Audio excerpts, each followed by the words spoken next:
नमस्कार मेरे प्यारे स्टूडेंट्स। तो आज हम लोग पढ़ने वाले हैं mathematics chapter second of class 10th। Right, तो यहाँ पे हम लोग चैप्टर 2 पॉलिनोमियल्स की एक्सरसाइज 2.2 का सोल्यूशन देखने वाले हैं। तो देखिए, पहला जो क्वेश्चन आता है वो आता है find the zeros of the following quadratic polynomials and verify the relation between the zeros and it's coefficient. तो सबसे पहले हमको क्या निकालने हैं, इस पॉलिनोमियल के जीरोज निकालने हैं और उसके बाद में हमें कोफिशिएंट और जीरोस के बीच में जो रिलेशन होता है उसको वेरीफाई करना है। तो जल्दी से एक बार रिकॉल कर लेते हैं कि भाई रिलेशन क्या होता है जीरोस और कोफिशिएंट्स के बीच में। तो वो रिलेशन होता है, जैसे हमारे पास में एक जनरल पॉलिनोमियल है आपका quadratic polynomial ax² plus bx plus c, right. और इसके इस पॉलिनोमियल के, इस क्वाड्रेटिक पॉलिनोमियल के हमारे पास दो जीरोस हैं, एक है अल्फा और दूसरा जीरो है इसका बीटा। तो जो रिलेशन होता है कोफिशिएंट और जीरोस के बीच में वो होता है alpha plus beta is equal to minus b upon a, and हमारे पास में अल्फा इंटू बीटा जो होता है वो होता है सी अपॉन ए।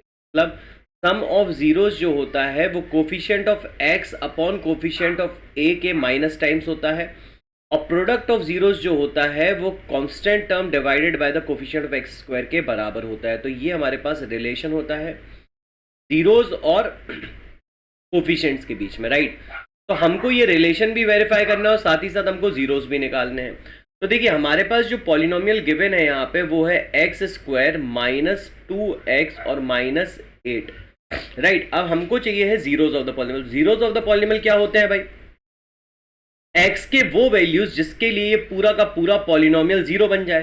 तो भाई हमको ये पूरे पॉलिनोमियल को क्या बनाना है, जीरो बनाना है, और ऐसे x के वैल्यूज ढूंढने।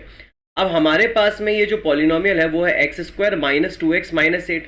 अब आपको क्या करना होता है, यहाँ पे हम इसको फैक्टराइजेशन मेथड से सॉल्व करते हैं। तो हमारे पास x² का जो कोफिशिएंट है 1, उसको मल्टीप्लाई कर देना है कांस्टेंट टर्म के साथ। तो यहाँ पे हमारे पास कांस्टेंट है -8, तो हमने इसको मल्टीप्लाई किया तो प्रोडक्ट आया -8। और जो बीच का टर्म है हमारे पास में, जो x का कोफिशिएंट है यानी जो मिडिल टर्म है हमारे पास में, उसकी वैल्यू है -2। तो हमको ऐसे दो नंबर सोचने हैं जिनका प्रोडक्ट आ जाए -8, प्रोडक्ट आए -8 और ऐड करने पे आ जाए -2। तो -4 एंड +2 ऐसे दो नंबर्स हैं जिनको अगर आप प्रोडक्ट करेंगे तो आपको रिजल्ट मिलेगा -8 और ऐड करेंगे तो आपको रिजल्ट मिलेगा -2। तो ये जो बीच वाला टर्म है -2, इसको हम स्प्लिट कर देंगे और लिख देंगे x² minus 4x plus 2x और -8 इक्वल टू 0, राइट। तो मैंने क्या किया, यहाँ पे बीच वाले टर्म को स्प्लिट करके दो पार्ट्स में, जैसे -2x है तो यहाँ पे हमने लिख दिया -4x और प्लस का 2x, राइट। तो इस मेथड को हम लोग splitting the middle term method भी कहते हैं या फिर फैक्टराइजेशन मेथड भी कहते हैं। तो ये जो पहले दो टर्म्स है, अब हम यहाँ से क्या कर लेंगे, x को कॉमन ले लेंगे। तो यहाँ से हमारे पास बचेगा x माइनस 4, और यहाँ पे हम प्लस के 2 को कॉमन ले लेंगे तो हमारे पास बचेगा x माइनस 4, और ये बचेगा हमारे पास इक्वल टू 0। अब x माइनस 4 हमारे पास में कॉमन ले लिया जाए तो यहाँ बचेगा x प्लस 2, राइट, और इक्वल टू 0। अब देखिए, हमारे पास में दो फैक्टर्स आ गए, x माइनस 4 और x प्लस 2। अब इन दोनों का प्रोडक्ट हमारे पास 0 आ रहा है। तो अगर हमारे पास या तो x माइनस 4 0 होगा या फिर x प्लस 2 0 होगा, क्योंकि 0 when multiplied to any number gives you 0। तो या तो हमारे पास x माइनस 4 इक्वल टू 0 होगा या फिर हमारे पास x प्लस 2 इक्वल टू 0 होगा, या फिर दोनों ही 0 होंगे। तो x का एक वैल्यू आएगा 4, जिसके लिए पॉलिनोमियल 0 बन सकता है, और x का दूसरा वैल्यू आएगा -2, जिसके लिए पॉलिनोमियल क्या बन सकता है, 0 बन सकता है।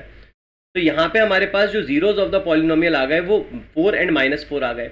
अब मान लीजिए मैं अल्फा इक्वल टू 4 मान लेता हूँ और बीटा को मैं मान लेता हूँ -2। तो ये हमारे पास में क्या होगा, ये हमारे पास में इस पॉलिनोमियल के जीरोज हो गए, राइट। अब बेटा हमारे पास क्या है कि हमको ये रिलेशन भी वेरीफाई करना है। तो रिलेशन होता है अल्फा प्लस बीटा, यानी कि 4 plus -2 should be equal to -b upon a.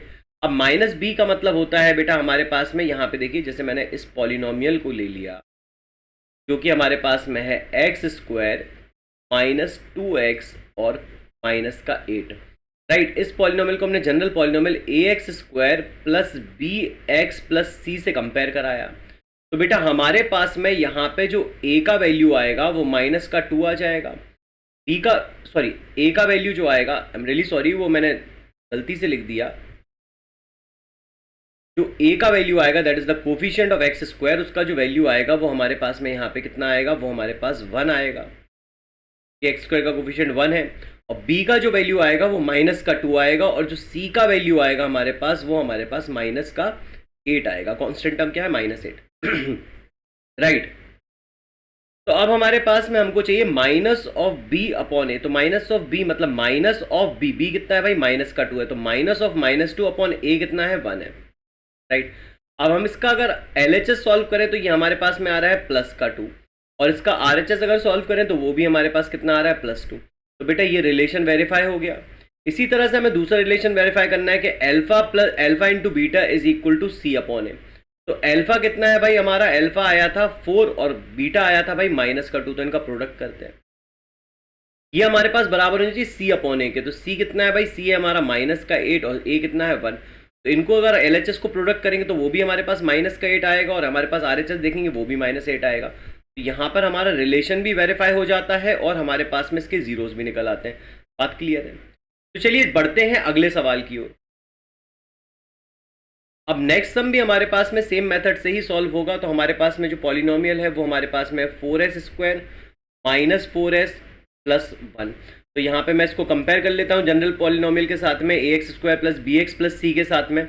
तो a का वैल्यू जो यहाँ पे आएगा वो 4 आ जाएगा, b का वैल्यू जो आएगा वो -4 आ जाएगा, और कांस्टेंट टर्म जो है वो 1 आ जाएगा। अब हमें इसको इक्वल टू 0 पुट कर देना है, और हमारे पास में हमको चेक करना है ऐसे दो नंबर चाहिए जिनका प्रोडक्ट आ जाए हमारे पास में 4 इंटू 1 यानी +4, और ऐड करने पे आ जाए हमारे पास में -4। तो ऐसे दो नंबर्स होंगे -2 एंड -2। -2 इंटू -2 करेंगे तो हमारे पास में क्या आएगा, +4 आएगा, और -2 और -2 को ऐड करेंगे तो -4 आएगा। तो ये हमारे पास हो जाएगा 4s स्क्वायर -2s और +1 इज इक्वल टू 0। अब बेटा हमारे पास में यहाँ पे हम लोग ले लेंगे 2s कॉमन, तो हमारे पास में बचेगा 2s माइनस 1 और यहाँ पे हम माइनस का 1 कॉमन ले लेंगे तो यहाँ बचेगा 2s माइनस 1 इक्वल टू 0। अब दोनों में से हम लोग दोनों टर्म्स में से, मतलब इस वाले टर्म में से और इस वाले टर्म में से, पूरे टर्म में से हम लोग ले लेंगे 2s माइनस 1 को कॉमन। तो ये हमारे पास में यहाँ पे बचेगा 2s माइनस 1 इक्वल टू 0। अब या तो हमारे पास 2s माइनस 1 इक्वल टू 0 होगा, या फिर हमारे पास में 2s माइनस 1 इक्वल टू 0 होगा। तो बेटा s का वैल्यू जो यहाँ से आएगा वो 1/2 आ जाएगा, और यहाँ पर भी जो s का दूसरा वैल्यू आएगा वो भी हमारे पास में 1/। अब बात समझ में आया?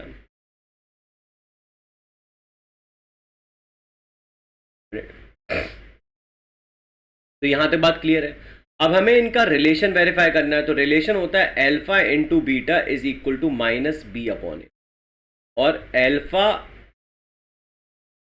क्या हुआ, ये मैंने फिर से गड़बड़ कर दिया, I am really very sorry, आज पता नहीं मैं क्या ही कर रहा हूँ, बट कोई बात नहीं। अल्फा प्लस बीटा जो होता है वो -b अपॉन ए होता है, अल्फा इंटू बीटा जो होगा वो हमारा c अपॉन ए होगा, राइट। तो अल्फा प्लस बीटा जो है हमारे पास में वो है 1/2 plus 1/2, and that should be equal to minus of b मतलब माइनस ऑफ -4 अपॉन हमारे पास a कितना है 4। अब ये हमारे पास हाफ प्लस हाफ कितना हो जाता है 1। अब -4 इंटू माइनस कितना हो जाएगा बेटा, माइनस इंटू माइनस कितना हो जाएगा प्लस, तो ये आ जाएगा +4/4। तो सॉल्व करेंगे तो ये भी 1 आ जाएगा, तो 1 इज इक्वल टू 1 आ गया। तो ये रिलेशन वेरीफाई हो गया। दूसरा है alpha into beta, that is 1/2 multiplied to 1/2। Alpha into beta 1/2 into 1/2 हो जाएगा, क्योंकि हमारा एक 0 अल्फा 1/2 है और दूसरा 0 बीटा हमारे पास वो भी 1/2 है। और यहाँ पे हम लोग c अपॉन ए निकालेंगे तो c हो जाएगा 1 और a हो जाएगा 4। तो यहाँ पर भी हमारे पास देखिए 1/4 इक्वल टू 1/4 आ गया, तो रिलेशन वेरीफाई हो गया। और साथ ही साथ रिलेशन वेरीफाई होने के हमारे पास जीरोस भी निकला है। Is it clear to all? चलिए आगे बढ़ते हैं अगले क्वेश्चन की ओर।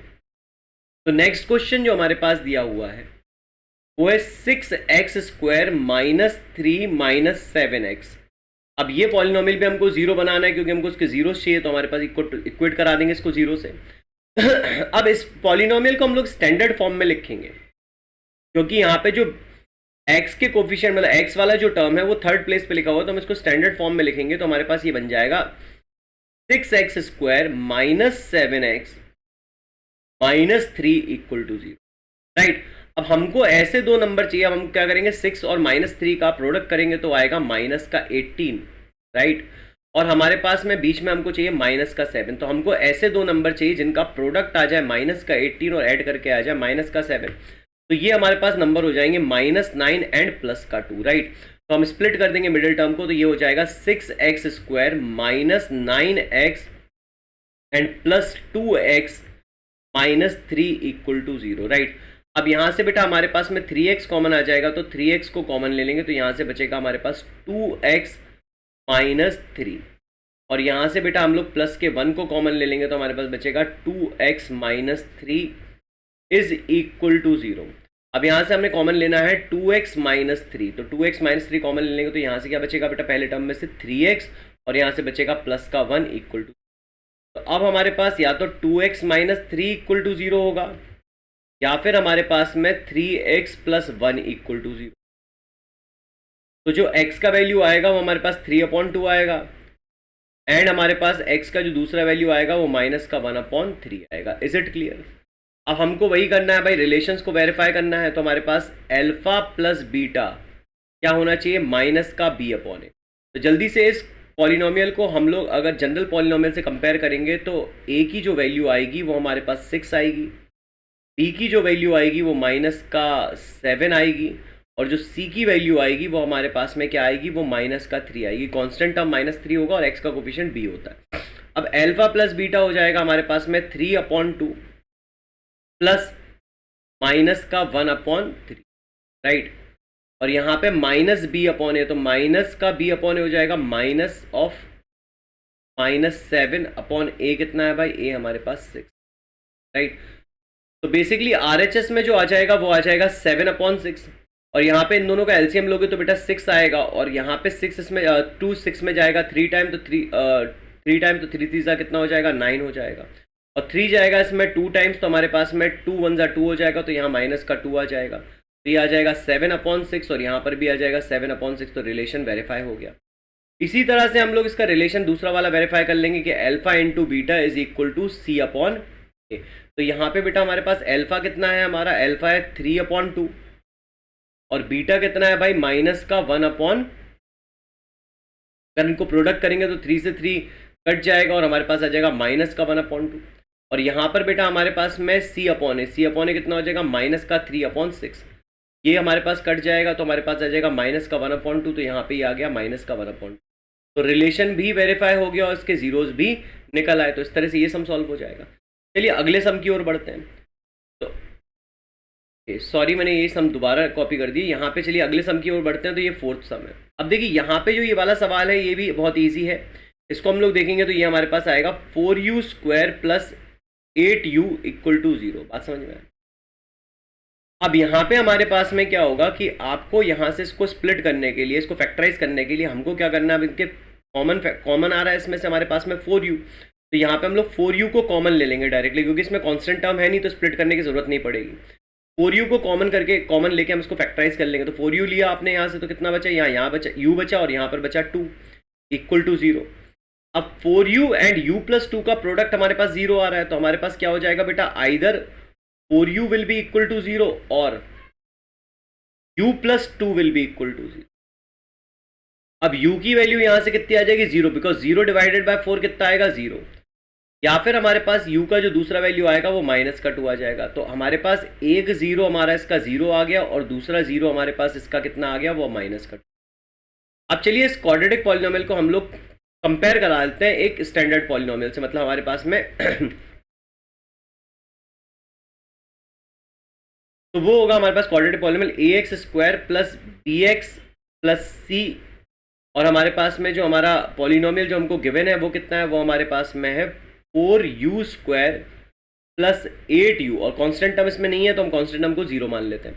तो हमारे पास में जो कोफिशिएंट ऑफ x² है, मतलब जो हमारे पास में स्क्वायर वाले टर्म का जो कोफिशिएंट है स्क्वायर वाले वेरिएबल का, वो हमारे पास में क्या है, 4 है। तो a का वैल्यू यहाँ पे 4 आ जाएगा, b का वैल्यू हमारे पास में 8 आ जाएगा, और जो कांस्टेंट टर्म c है वो हमारे पास 0 आ जाएगा। तो बेटा अगर हम लोग निकालेंगे अल्फा प्लस बीटा, तो अल्फा प्लस बीटा होता है -b/a। तो अल्फा प्लस बीटा हमारे पास हो जाएगा 0 + -2,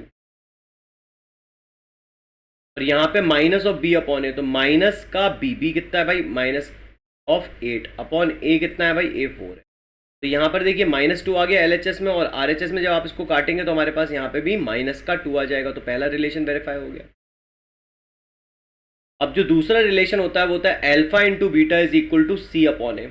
अब अल्फा इंटू बीटा मतलब हो जाएगा 0 इंटू -2, और यहाँ पे सी अपॉन ए हो जाएगा मतलब 0 अपॉन 4। तो यहाँ पे राइट हैंड साइड में भी 0 आ जाएगा और लेफ्ट हैंड साइड में भी हमारे पास क्या आ जाएगा, 0 आ जाएगा। तो ये बेसिकली हमारे पास में यहाँ पे रिलेशन भी वेरीफाई हो गया और हमारे पास जीरोस भी निकल आए। चलिए अगले सवाल की तरफ चलते हैं। तो ये हमारे पास में टी स्क्वायर -15। अब t square -15 is equal to 0 ले लेंगे, क्योंकि हम इसके जीरोस निकाले, पॉलिनोमियल हमको 0 बनाना है। तो बेटा इसमें हम लोग क्या करेंगे, ये जो हमारे पास इस टाइप का होता है जहां पे हमारे पास मिडिल टर्म मिसिंग होता है, वो फॉर्म कुछ ऐसा होता है। देखिए हमारे पास में होगा, जैसे ये फॉर्म जो हमारे पास लिखा है, ये लिखा टी स्क्वायर -15। तो ये बेसिकली हमारे पास में अगर आप याद करो तो a square minus b square form का कुछ हमको बनाना पड़ेगा, जिससे कि हमारे पास में ये ए प्लस बी और ए माइनस बी में फैक्टराइज हो जाए, क्योंकि हमको पता है ए स्क्वायर माइनस बी स्क्वायर का फॉर्मूला होता है ए प्लस बी इंटू ए माइनस बी। तो यहाँ पे हम इसको लिखेंगे टी स्क्वायर और यहाँ पे लिख देंगे -√15 का स्क्वायर, मतलब 15 को मैंने लिख दिया √15 का स्क्वायर, बिकॉज हम लोग 15 को लिख सकते हैं √15 का होल स्क्वायर, क्योंकि √15 का स्क्वायर करेंगे तो हमको 15 ही मिलेगा। तो अब ये हमारे पास में देखिए ए स्क्वायर माइनस बी स्क्वायर जैसा दिखाई देने लगा, तो ये हमारे पास हो जाएगा ए प्लस बी इंटू ए माइनस बी, क्या आ जाएगा टी माइनस रूट। अब t इज इक्वल टू क्या हो जाएगा, माइनस का √15, एंड हमारे पास t इज इक्वल टू क्या हो जाएगा, हमारे पास √15 क्या आ जाएगा। बात समझ में आया? तो t इक्वल टू -√15 आ गया और t इक्वल टू हमारे पास में √15 आ गया। यहां तक बात क्लियर है? अब देखिए, एक्सक्यूज मी, अब देखिए अल्फा प्लस बीटा का वैल्यू जो होता है वो माइनस का b अपॉन होता है। तो हमको सबसे पहले इसको कंपेयर कराना पड़ेगा स्टैंडर्ड इक्वेशन के साथ। तो यहाँ पे हमारे पास होता है ए एक्स स्क्वायर प्लस हमारे पास b x plus c equal to 0, ये हमारी स्टैंडर्ड होती है। बात समझ में आया? अब देखिए, अब हमारे पास में जो हमारी इक्वेशन है वो हमारे पास है टी स्क्वायर -15 कांस्टेंट टर्म है। अब बीच वाला टर्म नहीं है तो उसको हम लोग मान लेंगे 0t मान लेते हैं। 0t मतलब ये तो 0 ही हुआ। तो हमारे पास में जो कोफिशिएंट ऑफ स्क्वायर वाला जो वेरिएबल है उसका कोफिशिएंट हमारे पास में कितना हो गया, 1 हो गया। जो हमारा b हो गया यहाँ पे वो 0 हो गया, और जो कांस्टेंट टर्म है वो हमारे पास में माइनस का 15। देखिए जो टर्म हमारे पास नहीं था, हम जब स्टैंडर्ड फॉर्म में इसको लिखेंगे स्टैंडर्ड फॉर्म में, तो उससे कंपेयर कराएंगे तो हमको वो टर्म लॉन्च करना पड़ेगा। अगर वो हमारा कोफिशिएंट वाला टर्म है, मतलब वेरिएबल वाला टर्म है, तो हमारे पास 0 इंटू टी लिख देंगे। कांस्टेंट टर्म था तो हमने इसमें क्या लिख दिया था, 0 लिख दिया था, राइट। तो हमारे पास अल्फा प्लस बीटा होता है माइनस का b अपॉन ए। तो अल्फा और बीटा की वैल्यू क्या आई भाई, माइनस का √15 एंड प्लस का √15, ठीक है, is equal to minus b upon a. अब माइनस ऑफ 0 अपॉन ए कितना है भाई, 1 है। तो यहां पर भी ये दोनों कट जाएंगे, आंसर कितना आएगा, 0, और यहां पर कितना आएगा, ये भी 0 आएगा। तो RHS इक्वल टू LHS आ गया। तो यहां पे भी हमारे पास रिलेशन वेरीफाई हो गया। अब चलिए दूसरा रिलेशन वेरीफाई कर लेते हैं कि अल्फा इंटू बीटा जो होता है वो होता है हमारे पास c अपॉन ए। अब इसका अल्फा कितना है, माइनस ऑफ √15, और बीटा कितना है वो हमारे पास में प्लस का √15। बात समझ में आया? अब √15 इंटू √15 हमारे पास कितना हो जाएगा, 15, तो हमारे पास यहाँ पे आ जाएगा -15। अब c अपॉन ए अगर हम निकालें तो वो हमारे पास हो जाएगा माइनस का 15 अपॉन 1। तो -15 इज इक्वल टू -15 आ गया। तो हमारे पास सेकंड रिलेशन भी वेरीफाई हो गया। तो यहाँ हमारे जीरोस भी निकल आए और रिलेशन भी वेरीफाई हो गया। चलिए आगे बढ़ते हैं अगले सम की ओर।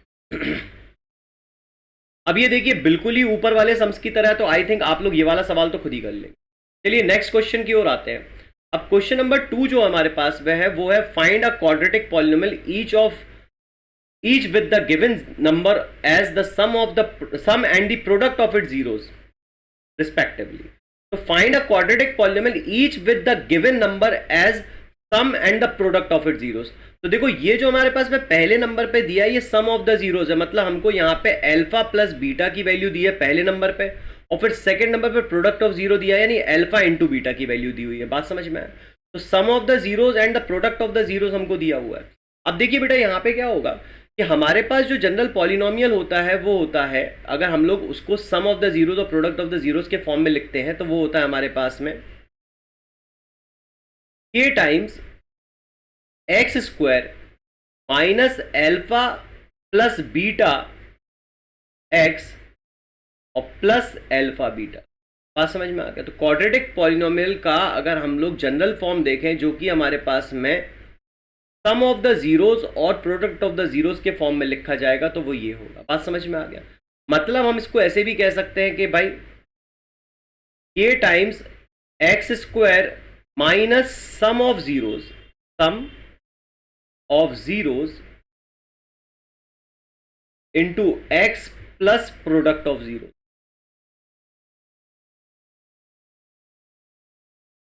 बात समझ में आ गया? तो ये हमारे पास में अपना क्या होता है, ये हमारे पास में इस तरीके से हम लोग जनरल फॉर्म लिख सकते हैं। तो आप देखिए हमारे पास सम ऑफ जीरोज यानी अल्फा प्लस बीटा का जो वैल्यू दिया है वो 1/4 दिया है, और अल्फा इंटू बीटा का जो वैल्यू दिया है वो हमारे पास -1 दिया हुआ है। अब अल्फा प्लस बीटा और अल्फा इंटू बीटा का वैल्यू हमको मिल गया, तो हम लोग इस इक्वेशन में इसको पुट कर देंगे तो ये हो जाएगा k times x square minus alpha plus beta times x plus alpha into beta. तो ये हमारे पास में क्या आ जाएगा बेटा, k times x square minus 1/4 x और प्लस -1, राइट। तो ये आपका आ जाएगा k टाइम्स। तो हमारे पास में ये हो जाएगा बेटा आपके पास में। अब देखिए क्या होता है कि हम जब पॉलिनोमियल को लिखते हैं तो इस तरीके से भी छोड़ सकते हैं, बट हम लोग स्टैंडर्ड वे में लिखें हमको इन पॉलिनोमियल्स का यहाँ पे नीचे क्या लेना पड़ेगा, एलसीएम लेना पड़ेगा। इन टर्म्स का क्या लेना पड़ेगा, एलसीएम। तो यहाँ एलसीएम ले ले तो एलसीएम आ जाएगा बेटा 4, और 4 1 में जाएगा, 1 जाएगा 4 में 4 टाइम्स, तो ये हो जाएगा 4x स्क्वायर, और माइनस का ये आ जाएगा 1x, और यहाँ पे आ जाएगा -4। बात समझ में आया? अब समझिए इसको अपन जो 1/4 है वो हम लोग बाहर ले सकते हैं, तो ये बेसिकली हो जाएगा जो कांस्टेंट टर्म हो जाएगा बेसिकली k/4, और यहाँ पे हमारे पास बचेगा 4x स्क्वायर -1 x -4। ये हमारा पॉलिनोमियल हो जाएगा। अब बेटा ये जो k/4 है बेसिकली वो भी एक कांस्टेंट ही है, तो हम लोग इसको चाहे तो ऐसे भी लिख सकते हैं भाई, इसको हम बड़ा k लिख दें और यहाँ पे लिख दें भाई 4x स्क्वायर माइनस x और -4। तो ये हमारे पास में पॉलिनोमियल जो रिक्वायर्ड था वो आ गया, क्योंकि एक कांस्टेंट था multiplied to 4x square minus x -4। तो ये हमारा जो हमारे को रिक्वायर्ड पॉलिनोमियल था वो हमको यहाँ पे मिल गया। Is it clear? क्लियर है? चलिए मैं नीचे लिख देता हूँ क्योंकि शायद आपको ये दिखाई नहीं दे रहा होगा, तो यहाँ पे मैं नीचे लिख देता हूँ k times 4x square minus x -4। Is it clear? तो यहाँ पे आपको बात समझ में। अब इसी के सेकंड पार्ट को ले लेते हैं जहाँ पे सम ऑफ द जीरोज हमारे पास में √2 है, और हमारे पास sum of the product of the zeros 1/3 है। सम ऑफ द जीरोज √2 है और प्रोडक्ट ऑफ जीरोज क्या है, 1/2 है। तो अगले सवाल में जो सम ऑफ द जीरोज है यानी अल्फा प्लस बीटा जो है वो हमारे पास में √2 है, और हमारे पास जो प्रोडक्ट ऑफ जीरोज है यानी अल्फा इंटू बीटा जो है वो हमारे पास 1/3 है। तो चलिए अब हम लोग यहाँ पे देखते हैं। तो हमारे पास वही हम लोग पॉलिनोमियल में इसकी वैल्यू को पुट कर देंगे, तो k का वैल्यू हमारे पास में हमारे पास जनरल पॉलिनोमियल हो जाएगा k times x square minus sum of the zeros मतलब √2 x और प्रोडक्ट ऑफ द जीरोज यानी कि +1/। बात समझ में आया? ये हमने जनरल फॉर्म वही यूज कर लिया है, कौन सा वाला, k times x square minus alpha plus beta x और plus alpha into beta, right. ये वाला जनरल फॉर्म। अब बेटा यहाँ पर भी हमारे पास में देखिए हमको एलसीएम लेना पड़ेगा, क्योंकि ये हमारे पास में डिनोमिनेटर आ रहा है, तो यहाँ पे इन तीनों का क्या कर लेंगे, एलसीएम ले लेंगे। तो 3 इनका एलसीएम आ जाएगा। 3 आप अगर एलसीएम ले लोगे तो हमारे पास में कितना हो जाएगा, ये आ जाएगा 3x स्क्वायर, और यहाँ पे आ जाएगा माइनस का 3√2x, और यहाँ पे आ जाएगा प्लस का 1। अब बेटा इसको भी अपन बाहर ले लें तो ये हो जाएगा k/3 times the polynomial that is 3x square minus 3√2x और प्लस हमारे पास में 1। अब बेटा k/3 ये भी एक कांस्टेंट है, इसलिए हम उसको भी k लिख देंगे, और हमारे पास में ये बन जाएगा polynomial 3x square minus 3√2x और प्लस का 1। तो ये हमारे पास में क्या हो गया, हमारा रिक्वायर्ड पॉलिनोमियल आ गया। आई थिंक यहाँ तक बात क्लियर हो गई। चलिए आगे बढ़ते हैं। अब यहाँ पर हमारे पास में देखिए सम ऑफ द जीरोज यानी अल्फा प्लस बीटा का वैल्यू जो है वो हमारे पास में 0 दिया है, और अल्फा इंटू बीटा का वैल्यू हमारे पास में क्या दिया है, वो हमारे पास √5 दिया हुआ। तो अगर हम पॉलिनोमियल की बात करें तो जनरल पॉलिनोमियल हमारे पास होता है k times x square minus alpha plus beta into x और प्लस अल्फा बीटा, राइट। तो हमारे पास में ये आ जाएगा k times x square minus 0x और प्लस √5। बात समझ में आया? तो ये हमारे पास आ जाएगा k times x square plus √, ये जो हमारा है रिक्वायर्ड पॉलिनोमियल हो जाए। चलिए आगे बढ़ते हैं अगले सवाल की तरफ।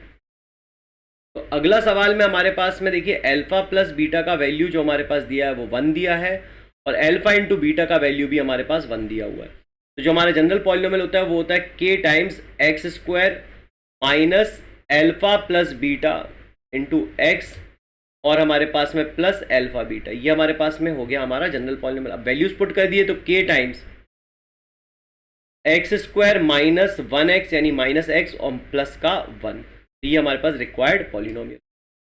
अगले वाले पार्ट की तरफ आते हैं तो हमारे पास ये हो जाएगा बेटा हमारे पास वही k times x square minus of minus 1/4 times x, sum of the zeros minus 1/4 है और प्लस अल्फा बीटा यानी 1/4। अब बेटा हमारे पास क्या करेंगे, इसका भी एलसीएम ले लेंगे। तो एलसीएम लेंगे तो एलसीएम आएगा 4 और यहाँ पे आ जाएगा 4x स्क्वायर प्लस 1x और यहाँ पे आ जाएगा प्लस का 1। अब ये बाहर ले लीजिए तो आ जाएगा k/4 into 4x square plus x plus 1, right. अब k/4 को हम लोग कैपिटल के लिख देंगे तो हमारे पास पॉलिनोमियल जो रिक्वायर्ड है वो आ जाएगा 4x square plus x plus 1। बात समझ में आया? तो ये हमारे पास में रिक्वायर्ड सोल्यूशन हो जाए। तो आई थिंक यहाँ तक आप लोगों को बात क्लियर आ गई होगी और इसके साथ हमारी एक्सरसाइज खत्म हो जाती है। तो और भी एक्सरसाइजेस के सोल्यूशन जानने के लिए बेटा या और भी कोई क्वेश्चंस के सोल्यूशन जानने के लिए अगर आपको कोई डाउट है तो उसको भी आप हमारे कमेंट सेक्शन में आप क्या कर सकते हैं, कमेंट कर सकते हैं अपने डाउट को, तो मैं उसका सोल्यूशन सेट भी आपको बना के दूंगा। तो बेटा इसी टाइप के और वीडियोज़ को देखने के लिए प्लीज़ इस चैनल को लाइक सब्सक्राइब जरूर करें और बेल आइकन को जरूर हिट कर दें। Thank you so much.